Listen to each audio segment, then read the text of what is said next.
Subscribe my YouTube channel and press the bell icon, जिससे मेरी आने वाली वीडियोज़ की नोटिफिकेशन आपको समय पर मिलती रहे।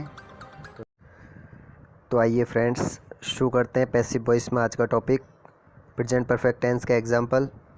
देखिए, इसमें हमारा फॉर्मूला क्या है। सबसे पहले ऑब्जेक्ट को सब्जेक्ट बनाना है, उसके बाद आप लोगों को हैज़ बीन या हैव बीन लेकर के आना है, उसके बाद आप लोगों के वर्ब की थर्ड फॉर्म, तुरंत बाद वही के बाद में आप लोगों को लाना है सब्जेक्ट को ऑब्जेक्ट, प्लेस और टाइम। यानी जो आप लोगों के हैज़ हैव वाले होंगे, यानी प्रेजेंट परफेक्ट में क्या होता है, हैज़ हैव प्लस वर्ब की थर्ड फॉर्म आपको एक्टिव वॉइस में देखने को मिलेगी। आप जब पैसिव वॉइस बनाओगे तो इसमें एक वर्ड और जोड़ दोगे।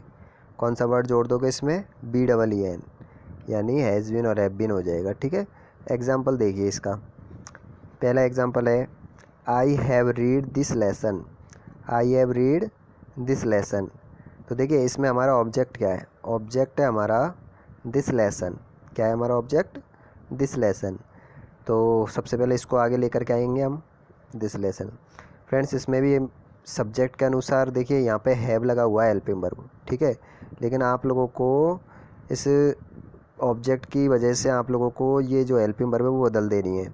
यानी वहाँ पे आई की वजह से हैव है, लेकिन यहाँ पे दिस लेसन यानी सिंगुलर की वजह से क्या आ जाएगा? हैज़। अब क्या जुड़ जाएगा इसमें? पैसिव वॉइस बनाते समय एज एब वाले में क्या जुड़ जाता है? वीन। और रीड की थर्ड फॉर्म क्या होती है? रीड ही होती है। और फिर लग जाएगा वही, और आई बदल जाएगा। आई का थर्ड रूप क्या होता है? आई माई मी, यानी मी आ जाएगा। क्या बना आंसर?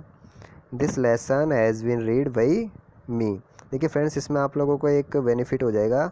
वो क्या है कि इसमें आप लोगों के थर्ड फॉर्म पहले से दी होती है। हालांकि पैसिव वॉइस बनाने के लिए आपको थर्ड फॉर्म याद होना ज़रूरी है, लेकिन इस वाले टेंस में, प्रेजेंट परफेक्ट में और पास्ट परफेक्ट में आपको पहले से ही थर्ड फॉर्म दी होती है। तो क्या है, आप लोग ऐसे मतलब सेम एज ऐसे कैसे लिख सकते हो उसको। सेकंड एग्जांपल देखिए इसका, someone has stolen my book. Someone has stolen my book. देखिए इसमें समवन क्या है हमारा? एक अननोन सब्जेक्ट, अज्ञात करता। इनको हम जब ये आते हैं someone, somebody, anyone, anybody, no one, nobody, all the police people, तो इनको हम पीछे की तरफ वही लगा करके यूज़ नहीं करते हैं। तो देखिए इसमें someone has stolen my book, इसमें हमारा ऑब्जेक्ट क्या है? ऑब्जेक्ट है हमारा माई बुक। तो इसको हम लेकर के आएंगे स्टार्ट में, माई बुक। अब क्या करना है? सिंगुलर है इसलिए क्या लग जाएगा? हैज़। हैज़ के तुरंत बाद क्या आ जाएगा फिर? वीन। और स्टील की थर्ड फॉर्म स्टोलन होती है, जो कि मैंने आपको बताया था, इसमें पहले से थर्ड फॉर्म दी होती है, तो उसको ऐसे कैसे लिख देना है। ठीक है, तो my book has been stolen. अब मैंने थर्ड फॉर्म के बाद वही क्यों नहीं लगाया?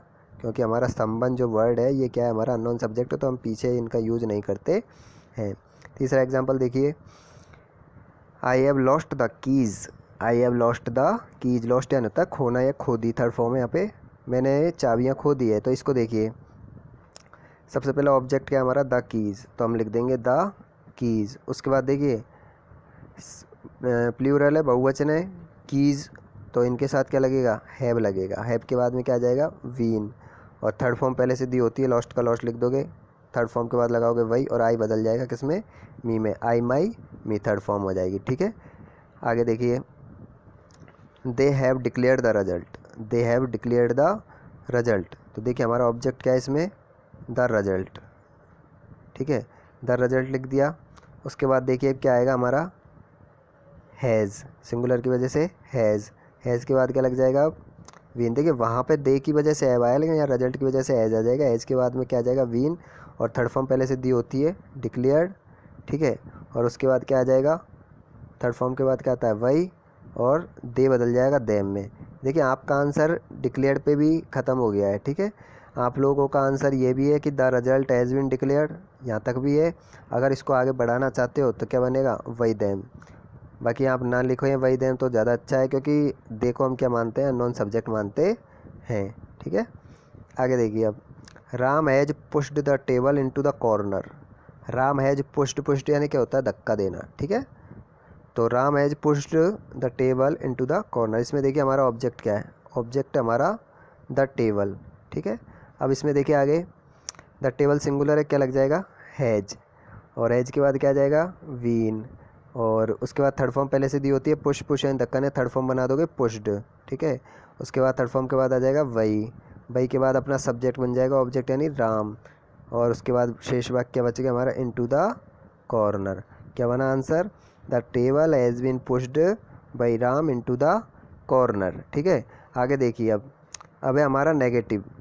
नेगेटिव में आप लोगों को क्या करना है, बस जो आप लोगों के ये वीन वर्ड जोड़ोगे, यानी आप लोगों ने ऐसा पढ़ा था प्रेजेंट परफेक्ट में जो नेगेटिव सेंटेंस पढ़े थे, टेंस पढ़ाए थे मैंने आपको उस समय, तो वहाँ पे आपने नॉट कहाँ जोड़ा था, has not been, have not been, वही यहाँ पे करना है काम आपको। सबसे पहले देखिए हमारा ऑब्जेक्ट हमारा ए स्टोरी, क्या है हमारा ऑब्जेक्ट, ए स्टोरी, तो ए स्टोरी को हम लिख देंगे आगे। ठीक है, ए स्टोरी की वजह से क्या आ जाएगा यहाँ पे हैज़, और लगना चाहिए था वीन, लेकिन यहाँ नेगेटिव है, ऊपर की तरफ नॉट आ रहा है, तो यहाँ हम बीच में भी क्या लगा देंगे, नॉट। यानी नॉट कहाँ लगना है आप लोग ये ध्यान रख लीजिए, नॉट लगेगा आपके हैज़ ए प्लस बीन के बीच में, यानी हैज़ ए और बीन के बीच में क्या आ जाता है हमारा, नॉट आ जाता है, यानी a story has not been. Third form क्या आ जाएगी, रिटर्न, वही आ जाएगा, और शी का थर्ड रूप क्या होता है, हर। यानी क्या बनेगा, फिर से समझ लीजिए, नेगेटिव में कुछ नहीं करना है आपको। यदि आप लोगों के हैज़ हैव के बाद में नॉट लगा हुआ है और आपको पैसिव वॉइस बनाने के लिए दिया जाता है सेंटेंस, तो आपको क्या करना है, हैज़ बीन और हैव बीन जो आप लोग लिखोगे उसके बीच में नॉट लगा देना है यहाँ पे भी, जैसा आप लोगों ने टेंस में किया था वैसे के वैसे यहाँ करना है, हैज़ नॉट बीन और हैव नॉट बीन करना है। ठीक है, इस तरीके से। तो a story has not been return by her. और देखिए फ्रेंड्स इसमें एग्जाम्पल, अब ये जो 7 नंबर का हमारा एग्जाम्पल है, ये क्या है हमारा इंट्रोगेटिव वाला। तो देखिए इसमें क्या करना है, इसमें भी आप लोगों के जो आप लोगों ने प्रेजेंट परफेक्ट टेंस में क्या वाले सेंटेंस पढ़े थे, सेम एज ऐसे कैसे हमको यहाँ पे करना है। यानी इनके बीच में हमारे वहाँ तो क्या आता था, सब्जेक्ट बीच में आ जाता है, लेकिन यहाँ पैसिव वॉइस पढ़ रहे हो तो जो ऑब्जेक्ट होता है वो बीच में आ जाएगा। यहाँ पे कहाँ पे, हैज़ के, हैज़ हैव और बीन के बीच में यहाँ पे क्या आ जाएगा, अब ऑब्जेक्ट आ जाए, जिस ऑब्जेक्ट को आप लोग सब्जेक्ट बना रहे हो वो लिख देना है। जो एग्जाम्पल समझिए, have you kept the secret, have you kept the secret. तो देखिए यहाँ पे हैव लगा हुआ है यू की वजह से, ये जो हैव और यू लिखे हुए हैं ये देखिए यू की वजह से हैव लगा हुआ है, लेकिन अब हम लोग यहाँ पे हैज़ किस वजह से लेके आए, हैज़ लेकर के आए द सीक्रेट की वजह से, क्योंकि आगे की तरफ हम क्या लेके आएंगे, अब द सीक्रेट, क्या लेके आएंगे, द सीक्रेट। तो द सीक्रेट की वजह से हम आगे क्या आ जाएगा, हैज़। मैंने आपको कल भी बताया था, जब हेल्पिंग वर्ब से शुरू होगा हमारा एक्टिव वॉइस तो हमारा आंसर भी फिर हेल्पिंग वर्ब से ही शुरू होगा। यानी ऊपर हैव से स्टार्ट हुआ है तो अपने को यहाँ पे क्या है, अब ऑब्जेक्ट को सब्जेक्ट बनाना है, उसके हिसाब से फिर हमको हेल्पिंग वर्ब लानी है। तो द सीक्रेट सिंगुलर की वजह से क्या लग जाएगा यहाँ पे, हैज़। ठीक है, और अब क्या लिखना है हम लोगों को, वीन लिखना है। ठीक है, और उसके बाद थर्ड फॉर्म पहले से दी होती है, अपने कैप्ट लिख देंगे। किसकी फॉर्म है ये, कीप की, कीप यानी होता है रखना। ठीक है, तो इसकी थर्ड फॉर्म हो गई कैप्ट, और फिर लग जाएगा आप लोगों के वही थर्ड फॉर्म के बाद, और यू जो दे रखा है हमारा, ये यू बदल जाएगा थर्ड रूप में। ये यू है, ये वाला अपना फर्स्ट वाला यू है, और इसका थर्ड रूप बना है यहाँ पे यू। ठीक है, तो क्या आंसर बना हमारा, has the secret been kept by you. और देखिए 8वें नंबर का एग्जाम्पल, इसमें देखिए the lion has not eaten the deer, ये नेगेटिव आ गया, ये नेगेटिव आ गया दोबारा समझे इसको। The lion has not eaten the deer. देखिए आंसर क्या बनेगा इसका, हमारा ऑब्जेक्ट क्या है, द डियर।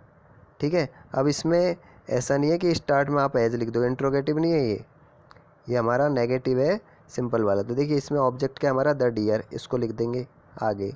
ठीक है, उसके बाद क्या लगेगा, डियर सिंगुलर है इसलिए क्या लग जाएगा इसके साथ, हैज़ लग जाएगा। अब ऊपर नोट लग रहा है तो यहाँ भी नोट लगा देंगे। उसके बाद क्या आ जाएगा, वीन। मैंने आपको बताया था इससे पहले, अभी नेगेटिव पढ़ा था आप लोगों ने, उसमें क्या पढ़ा था आप लोगों ने नेगेटिव में, हैज़ बीन और हैव बीन के बीच में नोट आ जाता, तो यहाँ भी हम लोग क्या लगा रहे हैं, नोट। तो the deer has not been, third form eaten हो जाएगी, वही लग जाएगा, और क्या आ जाएगा, सब्जेक्ट ऑब्जेक्ट बन जाएगा, यानी द लॉयन आ जाएगा। तो आंसर क्या बनेगा, the deer has not been eaten by the lion. आगे देखिए अब, has the washerman washed our clothes, has the washerman washed our clothes, इसमें क्या बनेगा, इसमें देखिए स्टार्ट किससे हो गया, ये दोबारा इंट्रोगेटिव आ गया, यानी 7 नंबर का और 9 नंबर का ये दोनों इंट्रोगेटिव है। ठीक है, 6 नंबर का और 8 नंबर का ये नेगेटिव थे। तो देखिए 9 नंबर का जो दिया है ये इंट्रोगेटिव में हेल्पिंग वर्ब से शुरू हो, तो आपका आंसर भी किससे शुरू होना है, हेल्पिंग वर्ब से। यहाँ पे हैज़ लगा हुआ है, किसकी वजह से लगा हुआ है, वॉशरमैन की वजह से।